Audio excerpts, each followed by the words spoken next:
Dando continuidade às nossas atividades desta manhã, vamos falar sobre desafios das controladoras de embarque. Para isso, convido Pedro Matos, presidente do Comitê Técnico da ANEC e da Associação das Supervisoras e Controladoras do Brasil.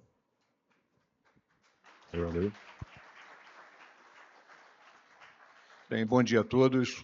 É um prazer estar aqui com os senhores nessa manhã. Em primeiro lugar, eu quero destacar aqui, fazer uma homenagem a um homem que dedica uma vida inteira à qualidade, ao agronegócio brasileiro, que é o senhor Sérgio Mendes. Então, eu queria fazer essa comemoração, uma salva de palmas para esse homem que é uma referência para todos nós que militamos nesse segmento. Pois bem, agradecer também na pessoa do senhor Hugo Caruso, do doutor Hugo Caruso, a toda a equipe do Ministério da Agricultura, ao DSV, que aqui também está representado, ao Vigiagro, que aqui também se faz presente, e não podia deixar, naturalmente, de agradecer à Associação Comercial de Santos, na pessoa do presidente Mauro Samarco, do Eduardo Lopes e do Ricardo Melo. Enfim, o que nós vamos falar hoje aqui são os desafios que nós estamos enfrentando, né? Estamos enfrentando em relação às questões que já foi muito bem colocado pelo doutor Hugo Caruso, em relação a essas reclamações da China. Pois bem, quando o Beto fala aqui que vai alcançar em 2035 300 milhões de toneladas, é um espetáculo, são números espetaculares, são números muito relevantes. Entretanto, a gente só vai alcançar isso fazendo qualidade. A gente só vai conseguir alcançar isso se nós efetivamente trabalharmos com qualidade. E as supervisoras têm sofrido muito em relação a isso, porque nós não temos a infraestrutura ideal para executar e para fazer esse trabalho. Mas vamos lá, vamos tentar aqui. Como é que eu faço aqui? É para cá, né? Vamos falar um pouco da ANEC. Quem é a ANEC? A ANEC tem um protagonismo muito grande nas exportações brasileiras. Então, naturalmente, se os senhores entenderem hoje, todo grão que sai do Brasil, ele está regulado pelo contrato ANEC, amparado pelo contrato ANEC. Então, ele tem uma relevância muito grande. Reúne todos os exportadores brasileiros estão no guarda-chuva da ANEC, hoje participam, e nós temos hoje feito algumas ações dentro da ANEC, que são as criações dos comitês. Então, nós temos comitê, que hoje são os comitês das empresas de fumigação e das empresas de supervisão. Qual é o intuito da ANEC em relação a isso? É ter especialistas envolvidos nesses setores para poder atender a todas as demandas de ordem técnica, seja do setor público ou seja do setor privado. Então, lá nós estamos, trabalhamos em comitê para poder atender de forma célere aos pedidos, a qualquer tipo de questões de ordem técnica. Então, a ANEC tem feito esses comitês, nós também temos o comitê de contrato, que nós temos um comitê de contrato hoje que atualiza frequentemente todos esses contratos, trazendo todas as inovações. Aqui eu não podia deixar de destacar Marcos Amorim, Fernando, que aqui está, que também atuou nesse segmento lá de fazer a atualização mais recente desses contratos, e não poderia também deixar de falar que está aqui também nos honrando com a presença o doutor Frederico Favacho, que é o especialista jurídico que trata de todos esses contratos. Errei? Bem, para falar do contrato ANEC, a gente tem que falar, então vamos repetir. O contrato ANEC é aquele que regulamenta todas as exportações no Brasil e tem sido uma ferramenta para amparar e resguardar os interesses do exportador brasileiro. Lamentavelmente, quando o doutor Hugo fala aqui que 5 empresas tiveram o CNPJ, quem está pagando a conta é o exportador. É o exportador que está pagando, porque é ele que está tendo o seu CNPJ exposto, o seu nome na mídia, e isso não me parece muito justo. E as supervisoras também não querem estar nessa situação. Eu tenho um credenciamento, as supervisoras são credenciadas no Ministério da Agricultura. Nós também não queremos perder esse credenciamento. E achamos, repito, injusto que seja o exportador que hoje tenha o seu CNPJ suspenso. Pois bem, então, nós temos aí ANEC 41, nós temos ANEC 41 e 42, que são os contratos da soja. Eu quero destacar aqui que os contratos ANEC, eles tratam de determinadas especificações de qualidade, mas é muito sucinto. É uma pequena parte que ele trata de qualidade. Então, ele estabelece condições físico-químicas. Da soja, por exemplo, nós tratamos de óleo e umidade. E as questões relacionadas à classificação. É um pequeno recorte daquilo que trata de qualidade. Para todo o resto, senhores, ele remete à legislação brasileira, porque, naturalmente, o contrato ANEC não teria a pretensão de abarcar tudo aquilo que a legislação estabelece no âmbito de pesticidas, transgênicos, não há. Então, ele, naturalmente, com a inteligência jurídica, remeteu isso à legislação brasileira, que hoje está colocada na IN 11, na IN 60, ou seja, nas legislações do Ministério da Agricultura. Pois bem, então, todo contrato diz o seguinte, que qualquer outra qualidade deverá estar de acordo com a legislação brasileira, efetiva, válida, no momento do carregamento. Só queria que guardasse esse fato, um pouco mais para frente. Depois nós temos o 43 e 44, lá também da mesma forma, é o contrato de milho, ele também trata da mesma forma a legislação. Quando a gente fala do 71 e 73, idem, a mesma situação. Pois bem, o que é isso, né? O que a gente tem que entender? A gente tem que entender que, quando a gente fala de fitossanidade no Brasil, a gente não está falando da legislação brasileira, a gente está falando do país importador, do cliente, daquele que compra. E as pessoas costumam fazer uma confusão.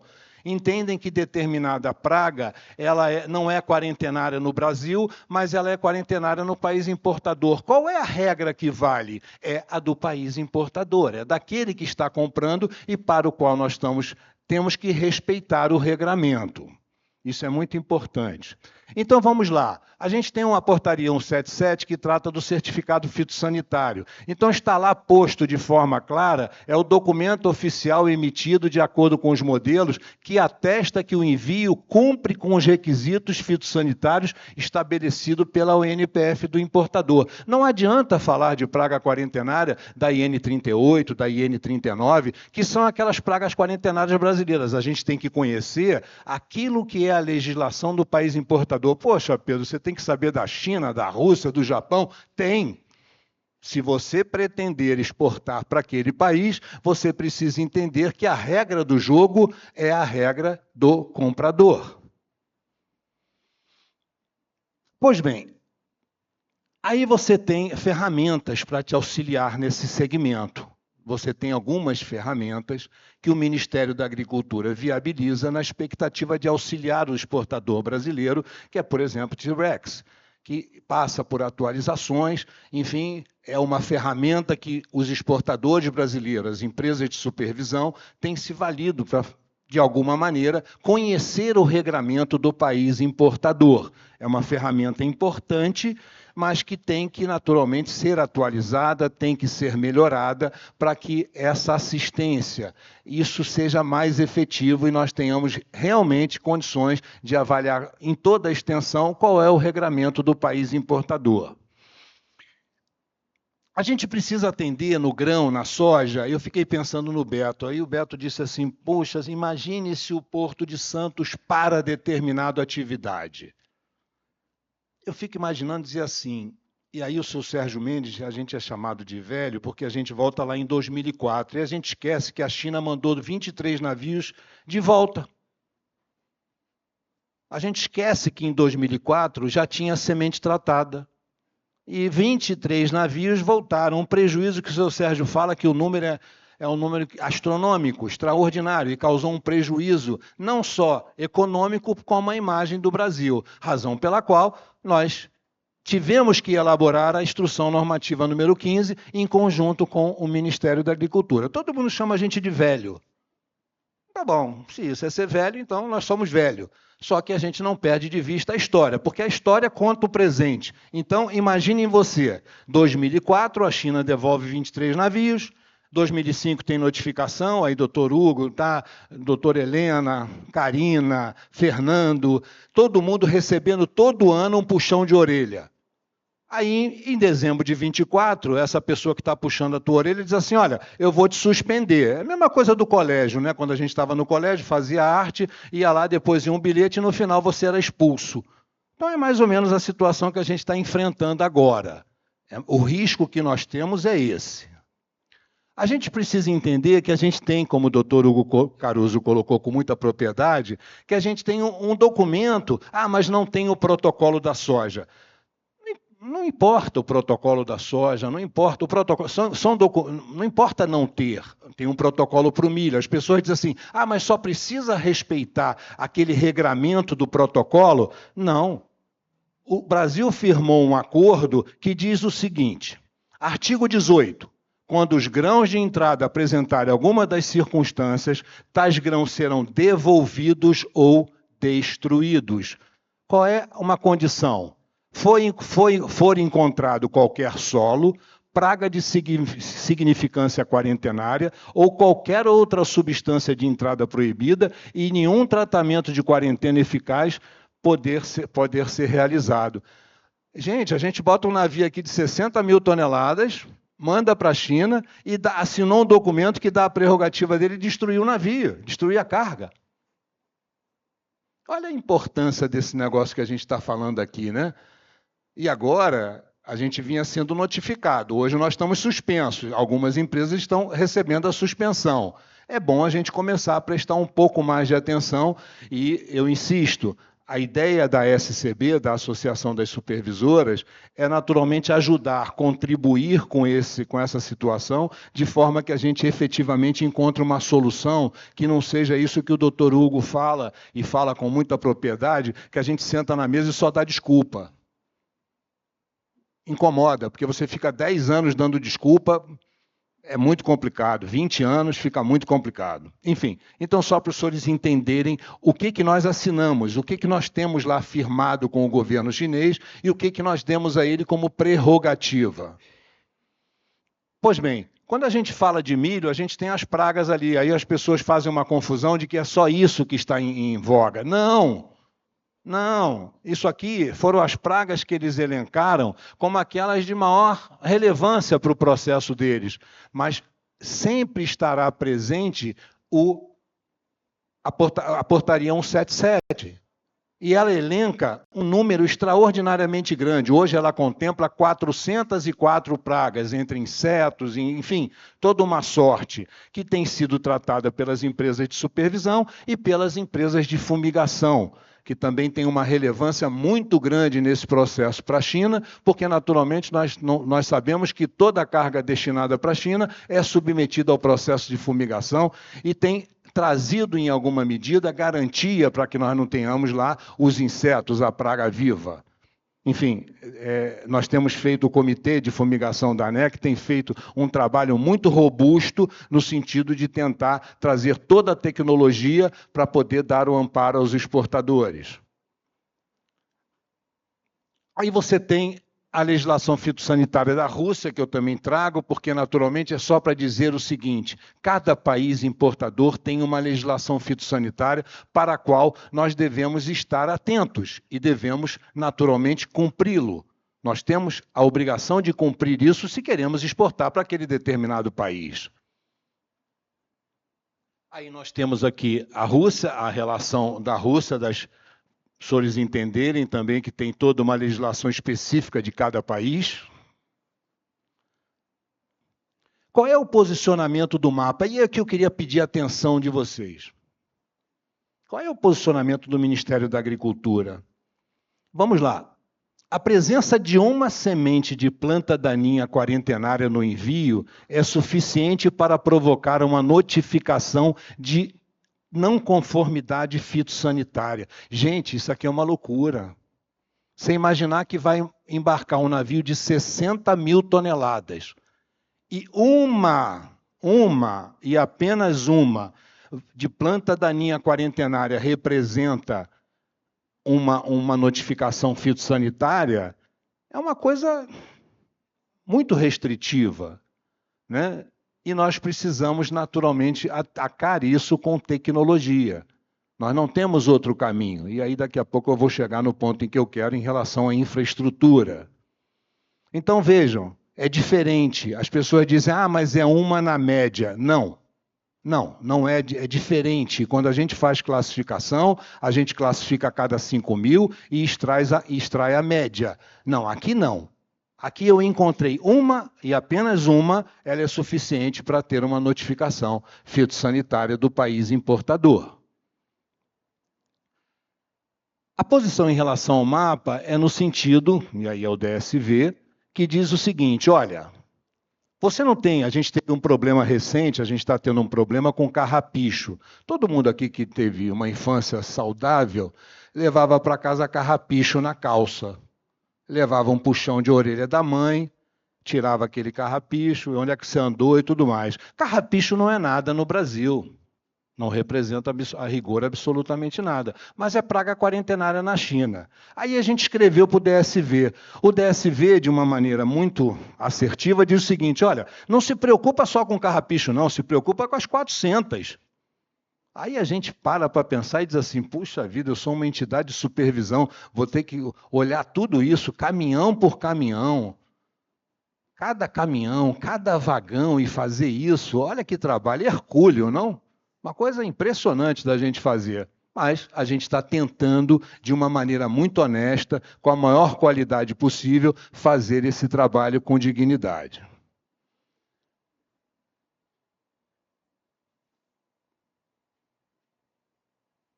Aí a doutora Edilene escreve aquilo que eu acabei de dizer, que eu não me preocupe apenas com uma, me preocupe com as 400, se eu quiser exportar para a China, e é o que o doutor Hugo Caruso diz. Quer exportar? Cumpra a regra. Faça com que a regra seja cumprida. E ponto final. Para isso, tenha rastreabilidade, tenha qualidade ao longo de toda a cadeia. Ao contrário, é como ele diz, daqui a pouco, quando nós não tivermos aí Deus livre e guarde que isso aconteça, mas de repente a China resolve parar as importações brasileiras. Poxa vida, o Porto de Santos vai sofrer muito, o Brasil, a balança comercial vai ficar uma coisa muito complicada de administrar. Pontos principais de atenção. O que a gente está chamando? A gente não está apontando o dedo para ninguém, não, tá? As supervisoras não têm essa intenção, a ANEC não tem essa intenção.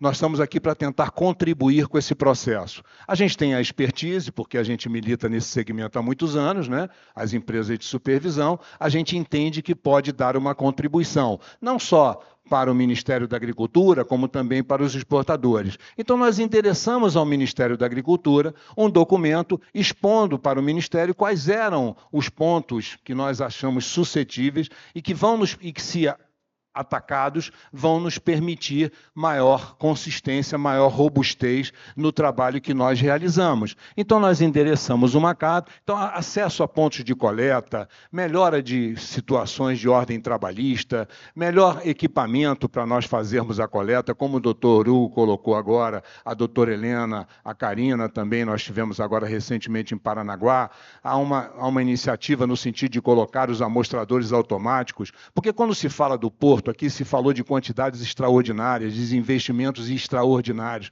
Entretanto, colocar lá um coletor automatizado não será um investimento tão significativo assim e certamente trará uma consistência muito maior ao processo que hoje nós temos feito de coleta e classificação de amostras. Então, nós já fizemos isso, né? Nós já endereçamos ao Ministério, estamos pedindo ajuda. E aqui eu olho para o Luiz Cláudio ali, e penso no Vigiagro. A gente está junto, né? Nós estamos juntos. O Vigiagro tem um trabalho também muito significativo nisso, no sentido de ajudar, de contribuir com relação a isso, para que a gente possa garantir essa qualidade, essa rastreabilidade. E o Vigiagro tem um protagonismo muito grande, com todas as dificuldades que nós também, como empresa de supervisão, também as temos. Mas, enfim, estamos de braços dados e vamos tentar fazer o melhor trabalho em benefício da cadeia da soja. A gente não está falando só do exportador, a gente está falando do Brasil, tá? A gente está falando de uma cadeia que começa lá no agricultor e vai terminar aqui na exportação, né? E vai terminar lá no país de destino. O que a gente quer, em certa medida, com inteligência, com profissionalismo, é garantir que efetivamente isso aconteça da melhor maneira possível, da forma mais tranquila possível, com a maior garantia de qualidade, para perpetuar os nossos negócios.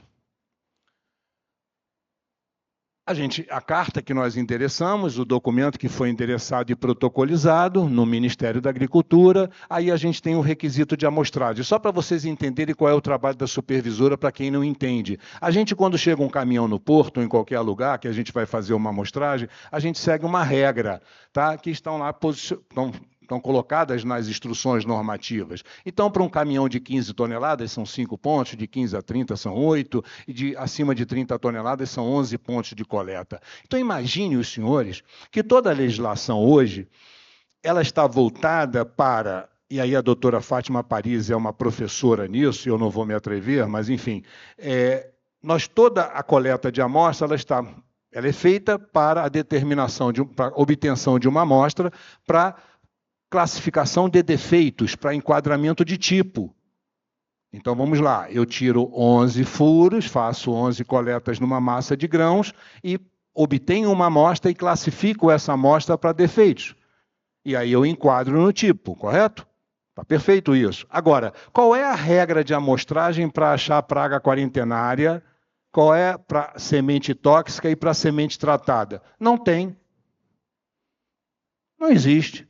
Então, a gente tem que contar que aquela presença acidental que o doutor Hugo fala é uma coisa assim, não é rasgar um saco de semente que sobrou lá na origem e jogar em cima do caminhão. É uma presença acidental.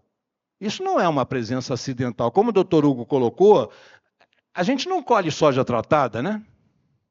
Então, ela aparece de algum lugar. Só que eu tenho uma limitação da legislação, da ferramenta que eu uso para encontrar isso. E eu não consigo, gente.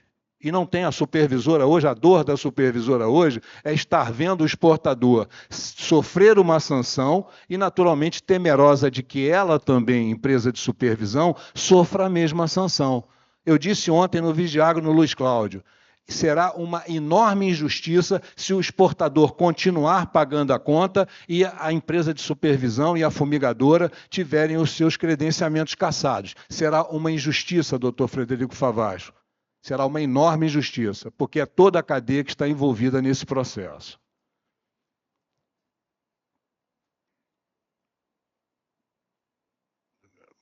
Aqui acho que tinha um vídeo, né? É um vídeo que tem? Passa mais um. Vou avançando? Sim. Os senhores entenderem o que é o trabalho de uma amostragem de caminhão.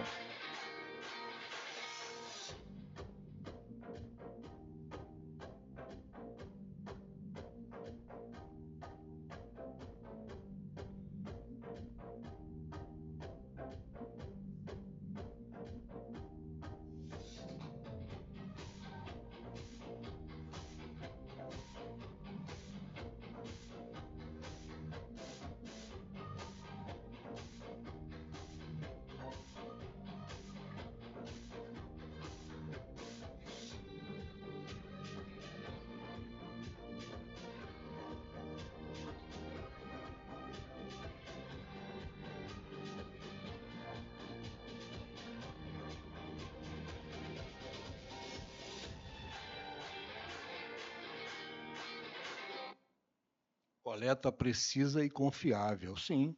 Quando eu faço 11 furos naquela massa de grãos, 11 coletas, eu determino uma amostra para qualificação de tipo. Agora imaginem os senhores, eu estou com aquela haste introduzindo na massa de grãos. A 5 centímetros daquilo tem uma praga quarentenária. Eu peguei? Alguém pegou? Aí o João levanta com muita propriedade que o terminal é que acaba assumindo em certa medida a responsabilidade. Eu não discordo do João, não. Mas todo mundo é responsável. É isso que toda a cadeia tem que entender, que todos nós somos protagonistas nesse negócio e precisamos fazer. Só que as supervisoras, diante do que está hoje posto em termos de tecnologia, não tem efetivo. E o Vigiagro também, hein? O Vigiagro, que é a ponta final lá, também, como nós, não tem essa capacidade. E não pensem que isso é uma desculpa, não é uma desculpa, é um problema de eficiência do processo. Não, nós não temos a regra de amostragem, então, naturalmente, se não houver uma pré-limpeza, se não houver uma limpeza, tudo aquilo que tem muita gente aqui que conhece muito disso na origem, a gente não vai receber a carga na condição de padronizada. Quando se vende soja no Brasil, a soja tem que estar padronizada. O que a gente entende como padronizada? Dentro daquilo que estabelece a legislação do MAPA, o que preconiza a legislação. E não é isso que está acontecendo, lamentavelmente. E nós, empresas de supervisão, empresas de fumigação, temos uma enorme preocupação em relação a isso. Bem, aí para a gente não só ficar falando de problema, porque aí cansa um pouco, mas esses problemas eu trago essa questão porque me incomoda muito, em dezembro, o Brasil ter recebido suspensão de empresas exportadoras. Eu imagino que nós estamos chegando num limite daquilo que aconteceu em 2004. É claro que se falou agora aqui de China, Estados Unidos, como o doutor Hugo falou, olha, não pense você que a China não vai ter alternativas, não. Não venha com essa velha máxima, mas a China depende do Brasil. Até a página 2, né? A gente precisa analisar isso com muito cuidado. Essa posição, a China precisa da soja brasileira? Vai precisar. Se o Trump continuar brigando com eles, talvez a gente tenha aí algum benefício. Mas o que a gente precisa entender é que a gente não precisa ficar levando puxão de orelha todo ano. Suspensão. A gente precisa, de uma maneira inteligente, profissional, tomar as medidas adequadas. E o que a gente tem buscado? A ANEC tem feito um esforço muito grande para poder levar isso ao mercado, dando publicidade das ações que estão sendo feitas. Então, reforço orientativo às origens de carregamento. A doutora Fátima, hoje, que trabalha como assessora da ANEC, da Biov, fazendo um trabalho de excelência, tem feito reuniões em cima de reuniões. Mas não pensem que é uma reunião, não. É reunião quase toda semana, chamando a atenção para o problema, pedindo cautela, pedindo para redobrar a atenção, e nós temos tentado efetivamente fazer esse papel. Criação de protocolo e registro de comunicação interna a partir de novas ocorrências. A gente precisa dessa ferramenta do Dr. Hugo, da doutora Helena, da Carina, para poder fazer com que essa informação, quando constatada aqui no terminal ou no momento do embarque, seja imediatamente reportada ao Ministério, para que ele, Ministério, tome as devidas providências. Talvez isso não seja tão tempestivo, doutor Frederico, mas certamente será um alerta para aquele que está burlando a legislação. Então, ele vai saber que o Ministério vai saber com mais rapidez do problema, e aí se espera que ele naturalmente tome as ações, tome vergonha na cara, que é o que para ser mais... Aí o Luiz Cláudio também diz assim, eu acho que a gente está encontrando aqui os problemas e o Vigiago também está levantando o dedo toda hora e precisa, em certa medida, ser ouvido naquilo que está reportando. E aí, aquela pessoa que está, naturalmente, cometendo o ilícito vai sofrer as sanções. Contato permanente com os terminais portuários, nós temos feito isso, pleno cumprimento, e aqui, elaboração de boas práticas. A doutora Fátima tem feito como assessora, junto com o Wallace, junto com o Jean, tem feito um trabalho de excelência também na ANEC, no sentido de levar essas identificações, porque nós temos problemas. Não imaginem que nós somos fitopatologistas, nós somos empresa de supervisão. A gente não tem essa mão de obra qualificada para saber se é sorgo alepense, se é sorgo almum. A gente tem uma cópia, um documento, uma fotografia. A gente não tem essa... Nem todo mundo, nós temos engenheiro agrônomo, mas é um leque de 400 pragas. Então, a gente precisa, inclusive, elaborar esses documentos e tem feito esses documentos para tentar facilitar a identificação disso, desde a origem, nos pontos de transbordo e nos portos. Só que o que está faltando hoje, efetivamente, é uma infraestrutura nos portos que nos permita uma coleta adequada. E eu fico muito feliz de ouvir do doutor Hugo, da doutora Helena, que o RISPOV vai trazer essa inovação. Será um avanço muito grande, e eu acredito que é um investimento pequeno que o terminal vai fazer, mas que vai trazer uma garantia muito grande, muito maior, diria eu, ao processo que hoje está sendo feito. Pois bem, da minha parte é isso, estou à disposição, espero ter contribuído com o evento e me coloco à disposição dos senhores e senhoras.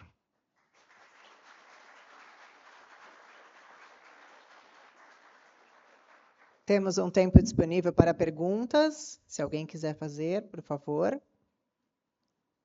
Todo mundo está satisfeito? Todo mundo ficou feliz? Então, muito obrigado. Muito obrigada, senhor Pedro, pelas informações.